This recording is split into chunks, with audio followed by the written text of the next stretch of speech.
Hello friends, welcome to my channel. तो ये to be with you का 24 episode है और अगर अब तक आपने इसके प्रीवियस एपिसोड नहीं देखे तो आई रिक्वेस्ट यू गाइस कि पहले आप इसके प्रीवियस एपिसोड्स देख लीजिए तो आपको ये ड्रामा और भी अच्छे तरीके से समझ में आएगा। और अगर अब तक आपने मेरे चैनल को सब्सक्राइब नहीं किया है so what you guys are waiting for, जल्दी से जाइए और मेरे चैनल को सब्सक्राइब कर दीजिए। So without wasting any more time let's start this video. तो ड्रामे के स्टार्टिंग में मिया की आंटी जब उसे देखती है कि वो तैयार होकर कहीं जा रही है तो वो मिया से कहती है कि तुम कहाँ जा रही हो, ओयांग के साथ डेट पे जा रही हो। ये सब सुनकर मिया उनसे कहती है कि क्यों तैयार होकर सिर्फ डेट पे जाते हैं और वैसे भी मैं और ओयांग फ्रेंड्स हैं, मैं ओयांग के बारे में ऐसा वैसा कुछ नहीं सोचती हूँ। तो ये सब सुनकर उसकी बुआ उससे बोलती है कि नहीं सोचती हूँ तो सोचो ना, पहली बात की ओयांग इतना हैंडसम है और दूसरी बात की वो इतना ज्यादा अमीर भी है। तुम्हारे पापा की पूरी जिंदगी बीत गई है छोटे से स्टॉल पे खाना बनाते हुए, अगर सोचो तुम्हारा हस्बैंड कोई अमीर सा इंसान होगा तो वो तुम्हारे डैड की हेल्प करेगा, इससे उनकी भी हेल्प हो जाएगी और हमारे पूरे परिवार की भी। तुम्हारे पास बहुत ही अच्छा मौका है ओयांग के क्लोज आने का क्योंकि तुम उसके सेक्रेटरी हो, अगर मैं तुम्हारी जगह पे होती तो मैं तो ये चांस कभी भी नहीं गवाती। ये सब सुनकर मिया उनसे कहती है कि आप ज्यादा सोच रही है, ओयांग सिर्फ मेरा बॉस है और इससे ज्यादा कुछ भी नहीं। तो ये सब सुनकर उसकी आंटी उससे बोलती है कि तुम इसलिए ओयांग के क्लोज नहीं आना चाहती हो ना क्योंकि तुमको ऐसा लगता होगा कि अमीर लोग बहुत ही ज्यादा ड्रिंक करते हैं और ऊपर से उनका दिल भी साफ नहीं होता है, बट मैं तुम्हें बताऊँ कि ऐसा कुछ भी नहीं होता है, ये सिर्फ अफवाह है। तुम एक बार ओयांग के लिए अपने दिल के दरवाजे खोलो तो मैं तुम्हारा हमेशा साथ दूंगी। अपनी आंटी की बात सुनकर मिया बहुत ही ज्यादा परेशान हो जाती है और उनसे कहती है कि मेरा और ओयांग का रिलेशन जो कुछ भी है आपसे उसे कुछ भी लेना देना नहीं है। बाय द वे मुझे काम पे जाने के लिए देर हो रही है इसलिए आप मुझे परेशान मत करो, और ऐसे ही कहकर वो वहाँ पर से चली जाती है। थोड़ी ही देर में मिया के घर के बाहर ओयांग उसका वेट करता है। मिया जैसे ही ओयांग को देखती है तो वो बहुत ज्यादा खुश हो जाती है, लेकिन उसके बाद वो ओयांग से कहती है कि प्लीज तुम इस तरीके से मुझे मेरे घर के बाहर लेने मत आया करो क्योंकि डैड के अलावा मेरे घर पे एक बहुत ही जासूस आंटी भी है। तो जब मिया इसी तरीके से ओयांग से बात कर रही होती है तभी उन दोनों को मिया की आंटी देख लेती है और उन दोनों को इस तरीके से बात करते हुए देखकर उनको पक्का यकीन हो जाता है कि मिया ओयांग के साथ रिलेशनशिप में है। दूसरी तरफ ओयांग मिया से कहता है कि क्यों मैं तुम्हें लेने क्यों नहीं आ सकता हूँ, आखिरकार अब तो मैं तुम्हारा बॉयफ्रेंड भी हूँ, कब तक तुम यही सोचती रहोगी कि लोग तुम्हारे बारे में क्या सोचते हैं, मुझे कुछ नहीं पता, मैं तुम्हारे घर पे हमेशा तुम्हें लेने के लिए आऊंगा। आखिरकार मुझे मेरी बहन की और चैंसी की तरह इस तरीके से छुपकर डेटिंग नहीं करनी है, छुपकर तो गलत काम किया जाता है, हम कोई गलत काम थोड़ी कर रहे हैं। ये सब सुनकर मिया उससे बोलती है कि ओके बाबा, अगर तुम्हें मेरे घर के बाहर मुझे लेने के लिए आना है तो तुम लेने आ सकते हो, अब मैं तुम्हें मना नहीं करूंगी। तो उसके बाद ओयांग जब देखता है कि मिया ने अपने हाथ में एक बॉक्स पकड़ रखा है तो वो मिया से बोलता है कि ये क्या है। तो मिया कहती है कि ये तुम्हारे लिए कुछ सरप्राइज है जो कि मैं तुम्हें बाद में बताऊंगी, और ऐसा ही कहकर वो कार में बैठ जाती है। कुछ ही दूर से ये सब उसकी आंटी देख रही होती है तो उसको बहुत ही ज्यादा गुस्सा आता है और वो बोलती है कि अगर ओयांग इसका बॉयफ्रेंड तो इसमें छुपाने की क्या बात है, अगर ये मुझे ये सब बता दी तो कौन सा मैं इसका ब्रेकअप करा रही थी। खैर इसे एक्सपेक्ट भी क्या कर सकते हैं, ये मेरे भैया का अपना खून थोड़ी है, मेरे भैया इसे अडॉप्ट करके लेकर आया ना, इसलिए तो ये हम सबसे अलग है, अगर अपनी होती तो कम से कम कुछ तो बताती। और ऐसे ही कहकर वो वहाँ पर से चली जाती है। दूसरी तरफ मिया ओयांग से कहती है कि मैं तुमसे सच्ची में बोल रही हूँ, प्लीज मेरे घर पे मुझे कल से लेने मत आना क्योंकि मैं नहीं चाहती हूँ कि अभी हमारे रिलेशन के बारे में किसी को भी कुछ भी पता चले, मैं हम दोनों के रिलेशन को अभी बिल्कुल सीक्रेट रखना चाहती हूँ। ये सब सुनकर ओयांग उससे बोलता है कि क्यों तुम्हें हमारे रिलेशन को सीक्रेट रखना है, तुम्हें मुझ पर भरोसा नहीं है क्या? मैं सच भी चैंसे की तरह धोखेबाज नहीं हूँ। चैंसे का नाम सुनकर मिया थोड़ा सा अपसेट हो जाती है। तो ये सब देखकर ओयांग को बहुत ही बुरा लगता है और वो मिया का हाथ पकड़ता है और उससे बोलता है कि तुम बिल्कुल भी टेंशन मत लो, मैं सच में तुम्हारे साथ चैंसे की तरह कभी नहीं करूंगा। हालांकि मैंने ग्रेस को अपने पापा की वजह से छोड़ दिया था, लेकिन मैं तुम्हारे साथ ऐसा नहीं करूंगा क्योंकि तुम मेरे लिए बहुत ज्यादा इंपॉर्टेंट हो, इसलिए मैं अपने पापा को भी मना लूंगा। और जहाँ तक मुझे पता है कि मेरे पापा ने हमेशा मेरी हर जिद पूरी की है, इसलिए वो मेरी ये जिद भी पूरी करेंगे। दूसरी तरफ थोड़ी ही देर में लीडो को पता चलता है कि उसका एक प्रोजेक्ट बिल्कुल भी अच्छा नहीं जा रहा है, जिसके कारण उसके बिजनेस को काफी ज्यादा लॉस भी हो रहा है। ये सब सुनकर उनके सारे स्टाफ मेंबर काफी ज्यादा उदास हो जाते हैं। तो लीडो उनसे बोलता है कि तुम्हें टेंशन लेने की बिल्कुल भी जरूरत नहीं है, आज तक हमने सारे प्रॉब्लम्स का सोल्यूशन निकाला है तो इस प्रॉब्लम का भी हम जल्द ही सोल्यूशन निकाल देंगे, बट हमें कॉन्स्टेंटली इसके लिए हार्ड वर्क करना ही पड़ेगा, इसलिए आप में से कोई भी गिव अप मत करना। थोड़ी ही देर में लीडो मिया के बारे में सोचने लग जाता है और वही दिन याद करता है जब उसने मिया को कहा था कि अगर वो ओयांग को सच में पसंद करती है तो मिया को ओयांग को अपने दिल की फीलिंग्स बता देनी चाहिए, और अगर वो उसे पसंद नहीं करती है तो उसे अभी के अभी उससे ब्रेकअप कर देना चाहिए ताकि ओयांग के दिल में मिया के लिए सारी फीलिंग्स खत्म हो जाए। लीडो ने मिया से ये सारी चीजें बोल तो दी थी, लेकिन उसको अभी भी पता नहीं चला था कि मिया सच में ओयांग से प्यार करती है या नहीं करती है, क्योंकि मिया ने लीडो को कुछ क्लियरली बताया नहीं था। दूसरी तरफ चैंसे भी उस दिन के बारे में सोच रहा होता है जब ओयांग किडनैप हुआ था। उसे समझ में नहीं आता है कि गुंडों ने ओयांग के डैड से इतने सारे पैसे मांगे थे और ओयांग के डैड ने बिना कुछ सोचे समझे इतने सारे पैसे गुंडों को देने के लिए हाँ भी बोल दिया था। जब ओरे ने अपने डैड से कहा था कि आप इतने सारे पैसों का अरेंजमेंट कहाँ से करोगे, तो ये सब सुनकर ओरे के डैड उसकी बात टाल देते हैं और उससे कहते हैं कि मैं कहाँ से भी पैसे लेकर आऊंगा, ये इम्पोर्टेंट नहीं है, अभी इम्पोर्टेंट ओयांग है, इसीलिए पैसों की चिंता तुम मत करो। तो जब वो यही सब सोच रहा होता है तभी उसको एक कॉल आता है जिसमें कि उसको बोला जाता है कि उसको अपने सेल्स डिपार्टमेंट के रिकॉर्ड फाइनेंशियल डिपार्टमेंट को दिखाने होंगे। तो ये सब सुनकर चैन से पहले तो उनसे बोल देता है कि अभी वो जरा बिजी है, लेकिन उसके बाद उसको याद आता है कि फाइनेंशियल डिपार्टमेंट से वो इस कंपनी के सारे फाइनेंशियल ट्रांजैक्शन को चेक कर सकता है, जिससे कि शायद उसको पता चल जाए कि ओयांग के डैड के पास इतने सारे पैसे कहाँ से आए। इसीलिए वो उनको अपने डिपार्टमेंट के रिकॉर्ड दिखाने के लिए हाँ बोल देता है। थोड़ी ही देर में वो उनके सामने जाता है और उनको अपने डिपार्टमेंट के रिकॉर्ड दिखाता है। जब वो चैन से के डिपार्टमेंट के रिकॉर्ड देख लेते हैं तो उसके बाद चैन से उनसे बोलता है कि मुझे जरा फाइनेंशियल रिकॉर्ड भी देखने। चैन से की बात सुनकर वो ऐसा करने के लिए मना कर देता है और उससे बोलता है कि अपने बॉस की परमिशन के बिना मैं आपको फाइनेंशियल रिकॉर्ड कैसे दिखा सकता हूँ। तो चैन से उससे बोलता है कि मुझे फाइनेंशियल रिकॉर्ड देखने के लिए ओरे ने ही कहा है, और अगर तुम्हें मेरी बातों पे विश्वास नहीं हो रहा है तो मैं उसे कॉल लगाता हूँ। तो ये सब सुनकर वो लड़का उससे बोलता है कि नहीं कोई बात नहीं, आप रिकॉर्ड देख लीजिए, मुझे आपकी बात पर भरोसा है, बट फिलहाल के लिए तो मैं जरा बिजी हूँ, लेकिन मैं आपको थोड़ी देर में सारे रिकॉर्ड्स दिखा दूंगा। ये सब सुनकर चैन से उनकी बातों से राजी हो जाता है और जैसे ही वो अपने ऑफिस की तरफ जा रहा होता है तभी वो देखता है कि कुछ लड़कियां उसके मियाँ के और ओयांग के बारे में बात कर रही है, और वो लड़कियां आपस में ही कह रही होती है कि ये चैन से कितना ज्यादा बुरा लड़का है। हमको तो लगता था कि मियाँ ने ओयांग के लिए चैनजे को छोड़ा है, लेकिन यहाँ तो बात उल्टी ही निकल गई।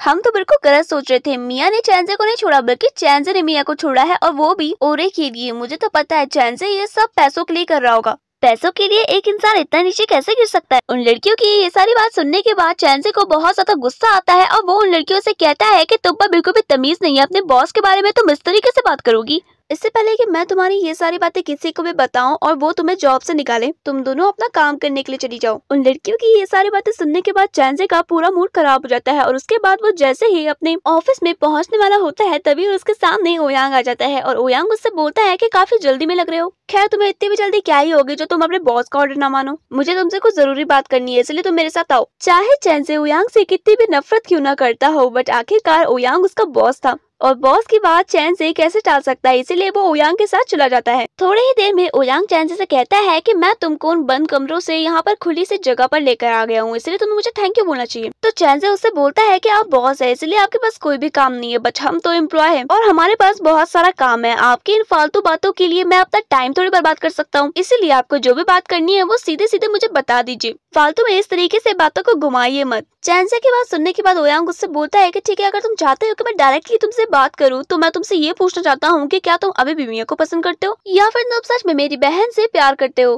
ओयांग की बातें सुनने के बाद चैन से उससे बोलता है कि अभी मैं ऑफिस में हूँ, इसलिए आपको मुझसे ऑफिशियल क्वेश्चन पूछने होंगे, और अगर आपको मुझसे कोई भी ऑफिशियल क्वेश्चन नहीं पूछना है तो मैं यहाँ पर से जा सकता हूँ, क्योंकि पर्सनल क्वेश्चन आप मुझसे मेरे घर पे पूछ सकते हैं, ऑफिस में नहीं। कहीं ऐसा ना हो कि पिछली बार आप मुझे निकालना चाह रहे थे, इस बार कहीं आपकी बहन आपको ना निकाल दे। ये सब सुनकर ओयांग उससे बोलता है कि मेरी टेंशन लेने की तुमको जरूरत नहीं है, बट शायद तुम भूल गए हो कि अभी हम ऑफिस में नहीं है, अभी हम छत पे हैं जहाँ पर खुली जगह है, इसलिए मैं तुमसे ये क्वेश्चन पूछ रहा हूँ, क्योंकि जैसे तुम्हारी हरकत है ना, तुम्हें देखकर हमेशा मुझे ऐसा लगता है कि तुम कहीं ना कहीं मियाँ को पसंद करते हो, क्योंकि जिस दिन तुमने मुझे लड़की के साथ देखा था तो उस दिन तुम मेरे ऑफिस में आए थे और तुमने मुझसे कहा था कि मैं मियाँ से दूर रहूं, और ऐसा तो एक लड़का तभी कर सकता है ना जब वो किसी लड़की को पसंद करता हो। वैसे तो तुम्हें अपनी जॉब की हमेशा से बहुत ज्यादा फिक्र होती है, लेकिन उस दिन तुमको अचानक से क्या हो गया जो तुम अपने बॉस के खिलाफ जाकर उन पर उसी लड़की के लिए गुस्सा करने लग गए जिसको तुमने ब्रेकअप दे दिया है। और यही नहीं, और टाइम तो तुम मियाँ को अपना रिलेशन ऑफिस वालों के सामने बताने के लिए मना कर रहे थे, लेकिन जिस दिन मैंने मियाँ का हाथ सबके सामने पकड़ा था तो उस दिन तुम सबके सामने आए और तुमने भी मियाँ का हाथ पकड़ लिया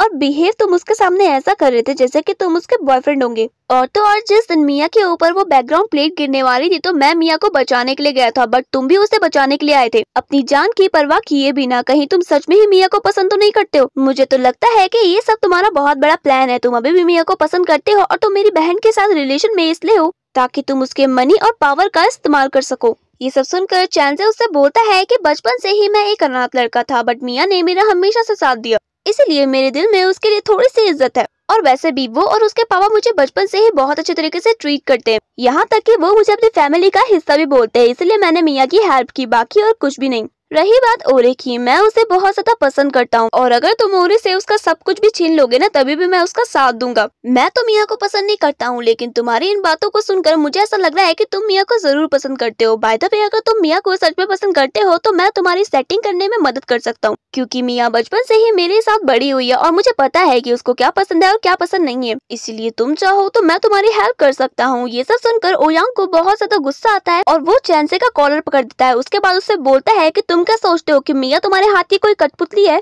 अगर मेरी जगह कोई और होता ना तो तुम कुछ पैसों के लिए मिया के बारे में उसको भी सब कुछ बता देते। तुम्हारे जितना घटिया इंसान मैंने आज तक कभी नहीं देखा है। आज तुमने मेरे सामने मिया के बारे में ये सब कहा है, बट इस बात का ध्यान रखना कि अगर तुमने ये सब किसी के भी सामने कहा ना तो मैं तुम्हें छोड़ूंगा नहीं। और ऐसे ही कहकर ओयांग वहाँ पर से चला जाता है। थोड़ी ही देर में मिया को एक कॉल आता है जिसमें कि उसे बताया जाता है कि ओयांग इस बार उसको बोनस देगा, क्योंकि इस बार उसने अपनी ड्यूटी बहुत ही अच्छे तरीके से निभाई है। तो जब वो इसी तरीके से बात कर रही होती है तभी उसके पीछे से ओयांग आ जाता है और ओयांग उसके पीछे से चुपचाप से आकर उसको डराता है। तब वह मिया उसे बोलती है कि तुमने तो मुझे डरा ही दिया था और उसके बाद तुम इतना क्यूट फेस बना रहे हो। कब से तुम मुझे इस तरीके से चुप कर देख रहे थे? तो ओयांग उससे बोलता है कि मैं कब से वहाँ पर खड़ा रखा था और तुम्हें देख रहा था, लेकिन तुमने मुझे देखा ही नहीं। तो उसके बाद मैंने सोचा कि मैं तुम्हें सरप्राइज दूं।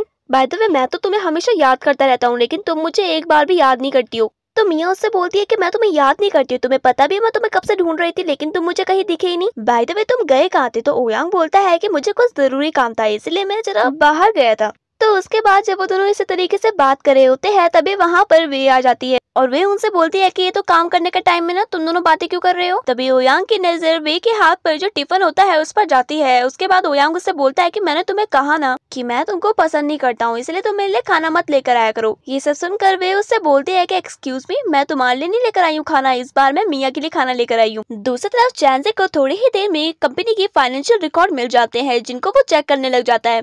थोड़ी ही देर में फाइनेंशियल डिपार्टमेंट का हेड ओरी को कॉल करता है और उसको बताता है कि उसने गलती से उसको प्रीवियस ईयर के रिकॉर्ड्स दे दिए हैं। तो ये सब सुनकर ओरी काफी शॉक हो जाती है और उससे बोलती है कि मैंने कब तुमसे फाइनेंशियल रिकॉर्ड मांगे। ये सब सुनकर वो ओरी से बोलता है कि I am so sorry ma'am, मुझसे चैनसे ने कहा था कि आपने मुझसे वो रिकॉर्ड मांगे, इसलिए मैंने उसे वो रिकॉर्ड्स दे दिए।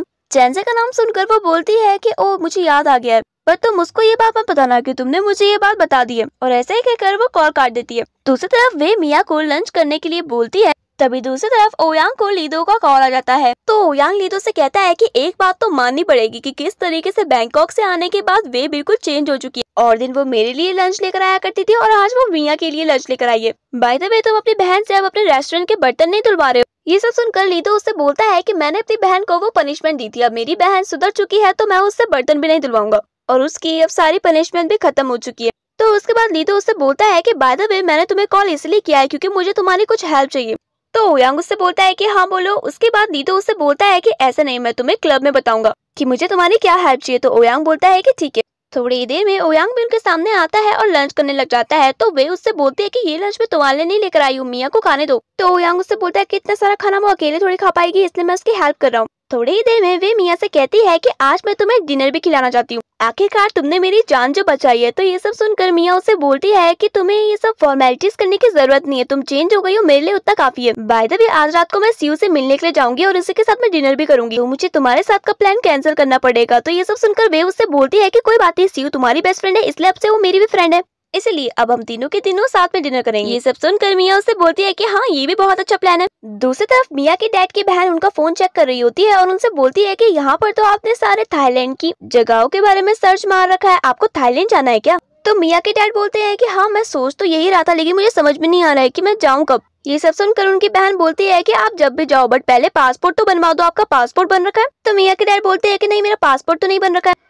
ये सब सुनकर उनकी बहन उनसे बोलती है कि आप मुझे कुछ पैसे दे दीजिए और अपना आईडी कार्ड दे दीजिए, मैं आपका पासपोर्ट बनवा दूंगी। अपनी बहन की बात सुनने के बाद वो बहुत ज्यादा खुश हो जाते हैं और कुछ पैसे लेने के लिए और आईडी कार्ड लेने के लिए अंदर चले जाते हैं। जैसे ही वो अंदर जाते हैं तो उनकी बहन भी उनके पीछे चली जाती है और वो देख लेती है कि कहाँ पर मिया के डैड ने पैसे छुपा रखे। थोड़ी देर में मिया के डैड उसको भरोसा करके आईडी कार्ड और कुछ पैसे दे देते हैं। थोड़ी देर में चैन से ओरे के डैड से बात करने के लिए आता है और उनसे कहता है कि उसको उनसे कुछ जरूरी बात करनी है।